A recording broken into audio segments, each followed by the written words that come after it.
What's up guys, welcome back to Deck Tech for Decks. Today we're building Izzet Storm with our otter friend Bria. But before we get into that, I'd like to thank my patrons, Newsome and Irrelevant. You guys rock. Additionally, if you guys want to support the channel, you can click on that whatnot link in the description down below. You'll get a free $15 whenever you sign up and you'll be supporting the channel. Now let's get into this Izzet Otter deck. Now Bria's pretty powerful here because she's going to give all of our other creatures prowess. So now whenever we pair her with our young pyromancer effects, which there is a lot of, not only are we getting a bigger board state whenever we cast an instant or sorcery spell, but additionally we're making those creatures massive. She also has the ability to give a creature unblockable every time you cast an instant or sorcery spell, so those creatures are going to be able to easily get past our opponent's blockers. Then we can include the plethora of blue spells that say whenever a creature deals combat damage to a player, draw a card, and that's just going to set us up for our next turn. We will be playing a couple extra combat steps, so we can kind of get into a scenario where we have a giant storm turn,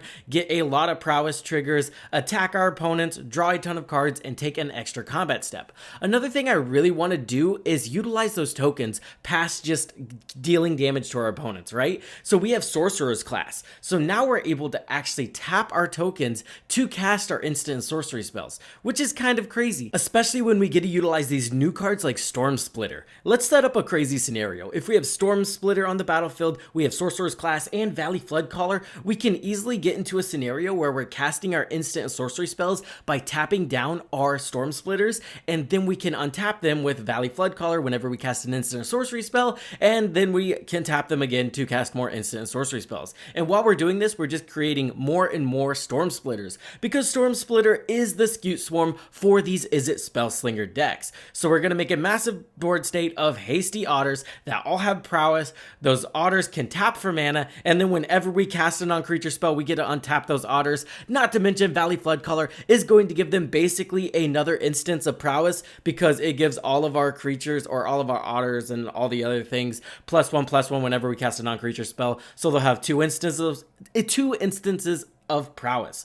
Kind of crazy. So if that sounds like a deck tech you guys want to get into, let's get into it. The first thing this deck wants to do is go wide, and I mean really wide. So we're going to use Young Pyromancer, Third Path Iconoclast, and Talrand to generate a massive board state whenever we're casting those instant and sorcery spells. Storm Chaser's talent is also very good here. Now it does take a little bit of building up, but once we've paid all the way to level 3, we're going to start making those 1/1 blue and red otter creature tokens with prowess. Notably, instances of prowess do stack, so they're going to get the prowess from our commander and their prowess as well. So every time we cast an instant or sorcery spell, or I guess non-creature spell, they're going to get +2 instead of +1. Storm Splitter, amazing here. No, this doesn't have prowess, but actually yes it does because of our commander. And then it's kind of like a Scute Swarm. We just keep casting instant and sorcery spells, and we keep generating even more Storm Splitters. This can overwhelm the board very quickly. Since a lot of the deck focuses on making a giant board state, we really want to capitalize on that board state in other ways that aren't just giving them prowess and attacking with them.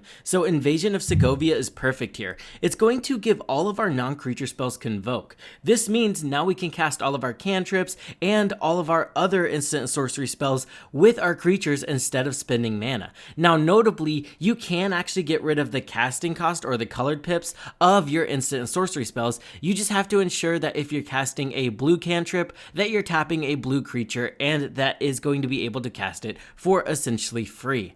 Phyrexian Altar, another way when we're building these massive board states, we can easily just sacrifice the creature to generate mana, and that's going to allow us to cast even more instant and sorcery spells, which is again going to create more creatures, and then it just creates a cycle and we storm off. Sorcerer Class is one I'm super excited about. I'm mostly looking at level 2 here. This is going to allow us to tap all of our creatures for mana. We can just only use that mana to cast instant and sorcery spells, but this is a storm deck. This is exactly what we're trying to do. Notably with Storm Splitter, that's going to be insane because Storm Splitter has haste and can instantly tap for mana. So we're going to be able to easily storm off with Storm Splitter, and we can make this interaction even more insane by adding Valley Floodcaller to the mix. So now we're even untapping all of our Storm Splitters whenever we cast a non-creature spell. Magnus the Red is also going to be a very welcome include here. We're going wide with tokens, and this is just a commander that benefits off of us going wide with tokens. tokens. So now it's going to reduce the cost of all of our instant and sorcery spells by the number of tokens on our board, which is absolutely broken here. Reconnaissance Mission and Biden of Thassa, just a solid way to get some card advantage off of our giant board state. We're getting all of these creatures, our commander's making some of them unblockable, so it's going to be very easy for us to connect, get more card advantage, and find those key pieces we need for this deck. Savage Beating, Relentless Assault, and Great Train Heist, these are going to be amazing additional combat steps. Let's not forget that we're utilizing Sorcerer's Class and Battle of Segovia to tap our creatures to cast our instant sorcery spells. So we can actually use these extra combat spells to untap our creatures to allow us to tap them down again to cast even more spells. And then also we just get an extra combat step to smash our opponents with. Dragonhawk Fate Tempest. Now this seemed like a weird include at first, but I kind of thought it was fire. All we have to do is buff our creatures up with that prowess, and once we get them all to power 4 or greater, we cast our Dragonhawk, right?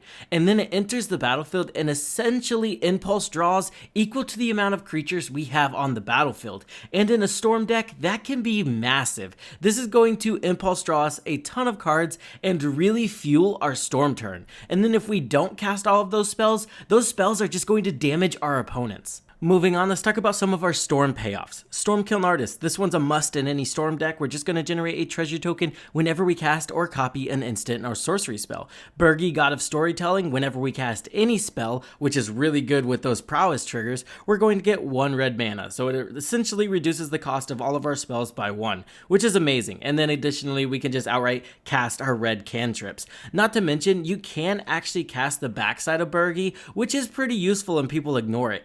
Hornfell Horn allows you to discard a card and exile the top 2 cards of your library, and then you can play those cards this turn. So if you're trying to go off and have a massive storm turn, this can be an amazing card draw engine. Rod of Absorption is also very busted here just because of the wording on the card. Whenever a player casts an instant or sorcery spell, exile it instead of putting it into a graveyard as it resolves. And then we can pay X and sacrifice Rod of Absorption. You may cast any number of spells from among cards exiled with Rod of Absorption with total mana value X or less without paying its mana cost. Now, notably, it says cast here, which is the broken part, because that's not only going to trigger all of our Young Pyromancer effects again, additionally, it's going to trigger all of our prowess creatures as well, making our board massive. Lock and Load is also an amazing payoff in these storm lists because we can plot it and hold it off for our crazy storm turn, and then whenever we cast it, it says draw a card, then draw a card for each other instant and sorcery spell you've cast this turn.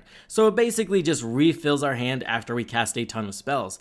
Archmage Emeritus, again, we just draw a card whenever we cast or copy an instant or sorcery spell. Ashling Flame Dancer is a new card I'm really excited to fly. It says you don't lose unspent red mana as steps and phases end. So right out of the gate, we have a way to store our unspent red mana. And then it has Magecraft. Whenever you cast or copy an instant or sorcery spell, discard a card, then draw a card. We're looting here, which is amazing.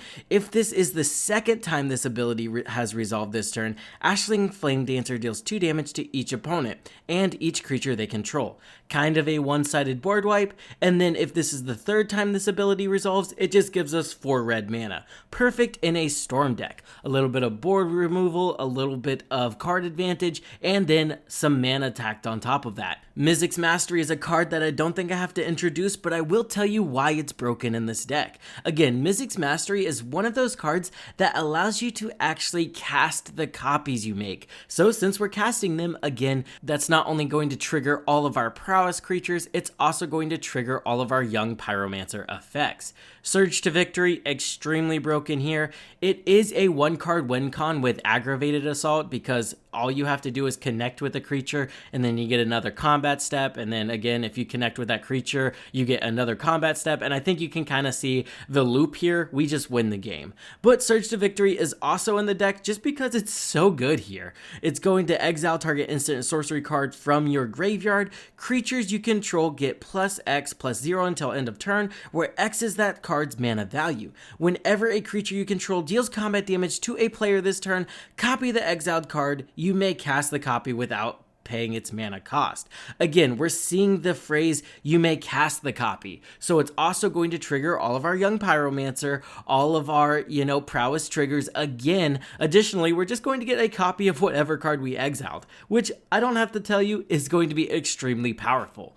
Bonus round, also very cool storm card. It just says, hey, for this entire round, whatever you cast, go ahead and copy it, as long as it's an instant or sorcery spell. Urabrask is amazing. On the top side, he does a little bit of gutter snipe shenanigans with a little bit of Burgy, so it's basically 2 cards in one. And then we flip it over and we get a little bit of board control, some treasure tokens, and then the broken ability. Until end of turn, you may cast instant and sorcery spells from any graveyard. If a spell cast this way would be put into the graveyard, exile it instead. Now, notably, whenever that resolves, we're actually going to flip Urabrask back over, so we get to utilize the front side of Urabrask, that mana advantage, while we're storming off that turn. Festival of Embers and Past in Flames are just in the deck to get access to our graveyard and continue storming off. I'm really excited to try out Festival of Embers because I'm pretty sure we can cast all of our instants from our graveyard and then pay 2 to sacrifice Festival of Embers, and that should allow us to resolve all of our instant spells after Festival of Embers is off the battlefield, allowing us to put all of our instants back in our graveyard. Let me know if I'm correct about this in the comments down below, but I'm pretty sure that works that way. Last but not least, let's cover the storm shenanigans. I'm talking cantrips and rituals. Jeska's Will, Seizing Song, Mana Geyser, and Battle Hymn are all going to be amazing here. They all add a ton of mana to our mana pool, and they're just going to further the storm game plan. Brainstorm, Consider, Ponder, Frantic Search, Preordain, Opt, Expedite, and Expressive Iteration. All amazing cantrips except for Expressive Iteration, but that card's so flexible here, we're going to include it. From there, I love including cards like Windfall and Wheel of Misfortune in these storm decks. Since we are running some cantrippy spells, it can be very easy to just throw out our entire hand and have nothing left in our hand. So having a Wheel of Misfortune or Windfall to refill our entire hand is extremely useful. Stroke of Genius and Pull from Tomorrow are not only amazing mana sinks, because we actually have a ton of ways to make a lot of mana in this deck, whether we're using Invasion of Segovia in Convoke, or we're using that Sorcerer class. Even using Magnus the Red to reduce the cost of these X spells is very viable and is going to draw us a ton of cards. Artist Talent is another one I'm very excited to try out. It says whenever you cast a non-creature spell, you may discard a card if you do draw a card, so it's Impulse Draw on every single prowess trigger. Kind of insane. And then it even reduces the cost of all of our non-creature spells. Kitsa is also perfect in this deck, especially with Valley Floodcaller. These two are amazing together, but it's just going to be a solid looter with prowess and vigilance. Not to mention it can copy target instant or sorcery spell as long as it has above power 3, which is definitely going to have in this deck. Last but not least, we are going to include Mass Hysteria and Burst of Speed. After we have a massive storm turn, we're going to have a ton of prowess triggers, a ton of creatures off of our young pyromancers, but we won't have haste or be able to attack with them. So that's where Mass Hysteria and Burst of Speed come in. They're just going to give us one last prowess trigger, and then our opponents are going to go ahead and scoop. Thank you guys for watching. Shout out to my high contributing patrons, Newsome, Irrelevant, Chicken Salad, Excessum, and Preator. You guys are amazing. I hope this helped you in your deck building endeavors, and I will see you guys in the next one.